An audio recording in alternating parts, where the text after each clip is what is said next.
மகா, கார்ப்பரேஷனுக்கு கால் பண்ணா வருவாங்கன்னு எங்களுக்கும் தெரியும்.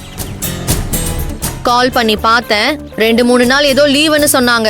அதனாலதான் இவரை இந்த வேலையை செய்ய சொன்னேன்.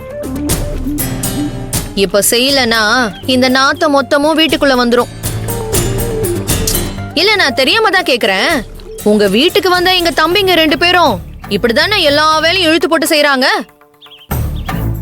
ஏண்டா செல்வம், இதே மாதிரி உங்க மாமியார் வீட்டுல நடந்திருந்தா நீ இந்த வேலையை செய்ய மாட்ட. நிச்சயமா செஞ்சிருக்க மாட்டேன். என் மாமியார் வீட்டுக்கு நான் செஞ்சு கொடுக்கற வேலை எல்லாமே நானா பார்த்து செய்யறது. இந்த நிமிஷம் வரைக்கும் இந்த வேலை செய்ய அந்த வேலை செய்யன்னு அவங்க யாருமே என்கிட்ட சொன்னதே இல்ல. மாப்பிள, உங்களுக்காக தானே பேசிட்டு இருக்கோம்.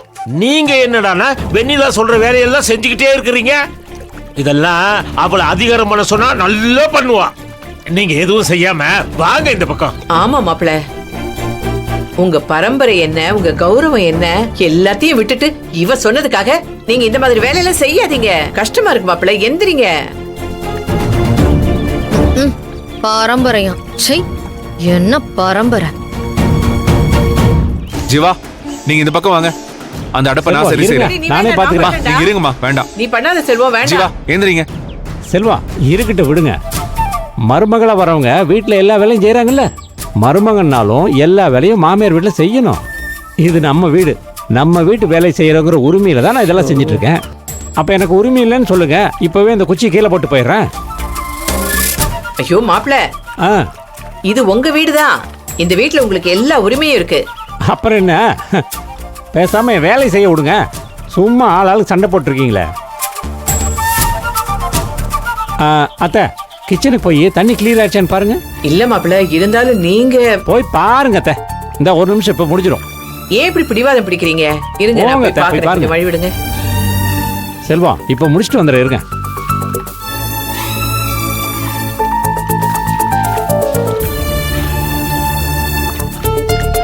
ரொம்ப தப்பு பண்ற வெண்ணிலா, ரொம்ப தப்பு பண்ற.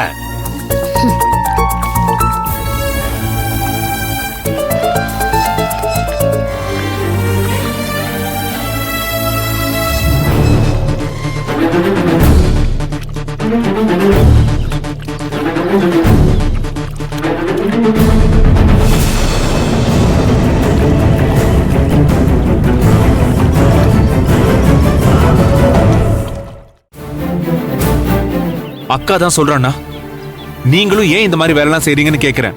என்ன செல்வம் பேசுறீங்க? பொண்டாட்டி பேச்ச கேட்டா தான் வாழ்க்கையில உருப்பட முடியும்னு நான் உங்களை பார்த்தா கத்துக்கிட்டேன். அண்ணா, விளையாட்டா பேசுற நேரம் இல்ல இது. அக்காவும் மகாவும் ஒண்ணு இல்ல ஜீவா. ஷோ, வேண்டாம். நான் மாமானே சொல்றேன். நான் உங்களுக்கு கொடுக்க வேண்டிய மரியாதையை முதல்ல கொடுக்கணும்ல. மகா எனக்கு சப்போர்ட்டா இருக்கா. யாராவது ஒரு வார்த்தை என்ன லேசா தப்பா பேசினா கூட அவ உண்டு இல்லைன்னு ஆக்கிடுவா. ஆனா அக்கா, அவங்களே உங்களை இப்படி மரியாதை இல்லாம பேசுறதும் மரியாதை இல்லாம நடத்துறதும் நல்லா இல்ல. பொண்டாட்டிக்கு மரியாதை கொடுத்து பொண்டாட்டிய விட்டு கொடுத்து போக வேண்டியதுதான். அதே நேரத்துல உன்னோட சுயமரியாதையை நீ காப்பாத்திக்கணும்ல, அதுவும் ரொம்ப முக்கியம்னா.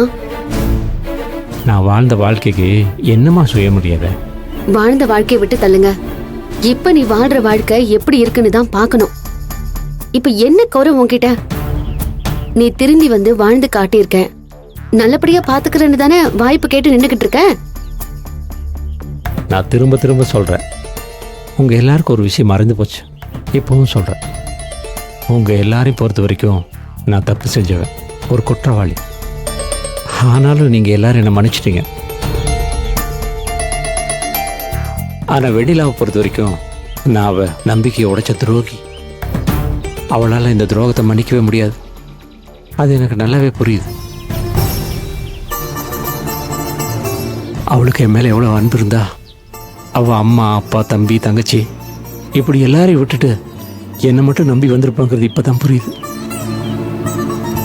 நீ புரிஞ்சுக்கிட்டலன்னு அதை அன்னைக்கு புரிய வைக்க நீ என்ன முயற்சி எடுத்த? நான் என்ன முயற்சி செஞ்சாலும் அது வேலைக்கு ஆகாது. ஏன்னா வெண்ணிலா என்னை ஏத்துக்கவோ அவ தன்னை மாத்திக்கவோ தயாராகவே இல்லை. அதனால என்ன மாத்திக்கலான்னு முடிவு பண்ணிட்டேன். என்ன மாத்திக்க போறீங்க? இப்படி என்ன வேலைக்கார மாதிரி நடத்தி தன்னோட கோபத்தை தீர்த்துக்கலான்னு நினைக்கிறா வெண்ணிலா. என்னால் அவளுக்கு எந்த சந்தோஷமும் கிடைச்சதில்ல. என்னை இப்படிலாம் நடத்துறது அவளுக்கு சந்தோஷம்னா, நான் அவளுக்கு வேலைக்காரனாகவும் மதிக்கு அப்பாவாகவும் இருந்து அப்படியே நான் என் காலத்தை ஓட்டிடுறேன். அண்ணியும் காலம் முழுக்க கோவத்தை காட்டிக்கிட்டே தான் இருப்பாங்க. அந்த கோவத்துக்கு பின்னாடி உன் மேல அவங்களுக்கு பாசமும் காதலும் இருக்கே, அத அப்போ எப்பன்னு காட்டுவாங்க? அப்படியெல்லாம் இருக்கா என்ன? இது வரைக்கும் எனக்கு தெரியலம்மா. இல்ல, அக்கா மனசுல இப்போவும் நீங்க தான் இருக்கீங்க. அதுல எங்களுக்கு எந்த சந்தேகமும் இல்ல.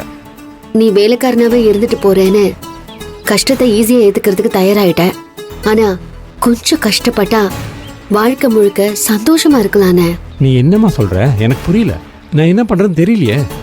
உன் கூட வாழ்ந்தப்போ நடந்த கசப்பான விஷயங்களை தான் அண்ணி திரும்ப திரும்ப நினைச்சு பார்த்து கோவப்படுறாங்க.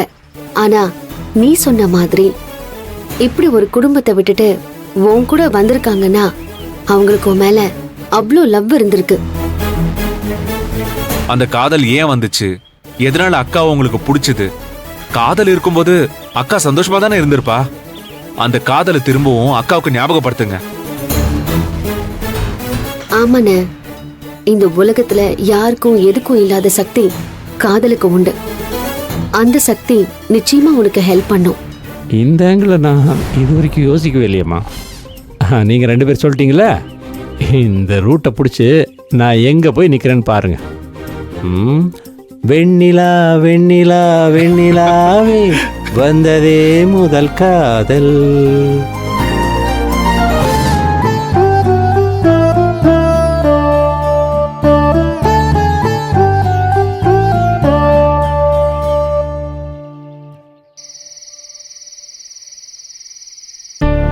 வெண்ணிலவே வெள்ளி வெள்ளி நிலவே நட்சத்திர பட்டாளம் கூட்டிக் கொண்டு வந்த. மதி, கட்டல்ல துண்டு இருக்கு பாரு, அதை எடுத்து கொடுமா. ஆஹா, நம்மால துண்ட மறந்துட்டு போயிட்டா. இது ஒரு நல்ல சான்ஸ். மதி, எடுக்கிறியா இல்லையா? சீக்கிரம் வா. ஏய் மதி, குடு. சீக்கிரம் குடுடி. ஏய் மதி, குடு மதி. மதி, வரியா இல்லையா? ஏய் மதி.